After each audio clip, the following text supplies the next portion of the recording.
Lepo pozdravljeni v Mali galeriji Banke Slovenije na razstavi Skrivnosti Špitalič, na kateri se tokrat predstavljajo študentje Fakultete za arhitekturo, ki so v sodelovanju s kolegi študenti umetnosti in zgodovine s Filozofske fakultete pod mentorstvom profesorja Mateja Klemenčiča, Roka Žnidaršiča, asistentke Katarine Čakš in v sodelovanju s Matijem Plevnikom z Zavoda za varstvo kulturne dediščine iz Celja pripravili ta ambiciozen projekt. Pravzaprav gre za dokaj slavno cerkev, eno okultno arhitekturo zgodnjega oziroma visokega srednjega veka, spodnjo cerkev Žižke Kartuzije, ki že desetletja buri duhove lokalne umetnostno-zgodovinske stroke. Tokrat je ta velikokrat obravnavana cerkev postala predmet enega bolj treznega, rekli bi, arhitektovega pogleda,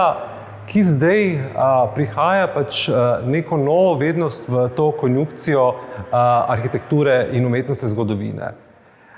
Tako je pravzaprav naravnana tudi celotna razstava, ki bogato temelji na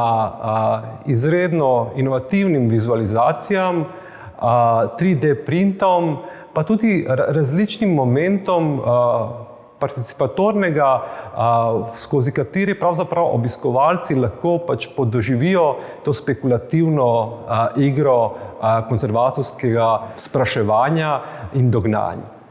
Ob tem je razstava opremljena tudi z bogatim dokumentarnim arhivskim gradivom, ki pravzaprav tukaj podkrepljuje tudi nova dognanja, ki jih bosta predstavili kolegici v nadaljevanju. Na projektu Skrivnostni Špitalič in to, kar tudi razstava predstavlja, smo želeli ugotoviti, razkriti neke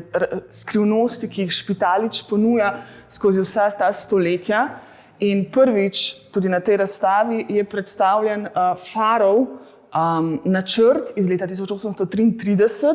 in pa temeljna literatura oziroma arhivski viri, ki smo jih dobili in spoznavali v Indoku Ljubljana, Indok Celje in pa Hasove risbe tudi iz Gradca.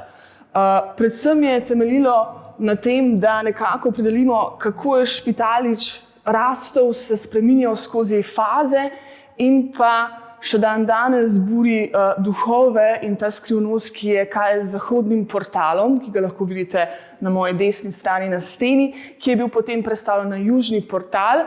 Skratka, želeli smo pokazati, kako raznolik je Špitalič, skozi kakšne faze je šel, kaj vse ponuja,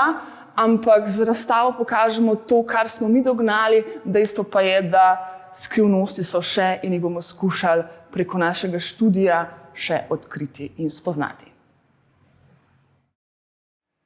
Študenti arhitekture smo se osredotočili na 3 razvojne faze, ki smo jih prikazali tukaj na mizi.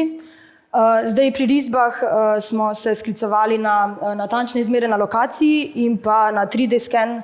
današnje cerkve oziroma point cloud, ki je prikazan za mano na steni, ured z načrtom. Naše sklepe smo v bistvu temeljili z gradivom iz literature, z študijami referenčnih primerov in njihovih razmerij in pa z starimi risbami, pri katerih smo na koncu odkrili tudi stari romanski venec originalne cerkve. Pripravili smo pa tudi 3D printe faz, ki so prav tako predstavljeni na mizi,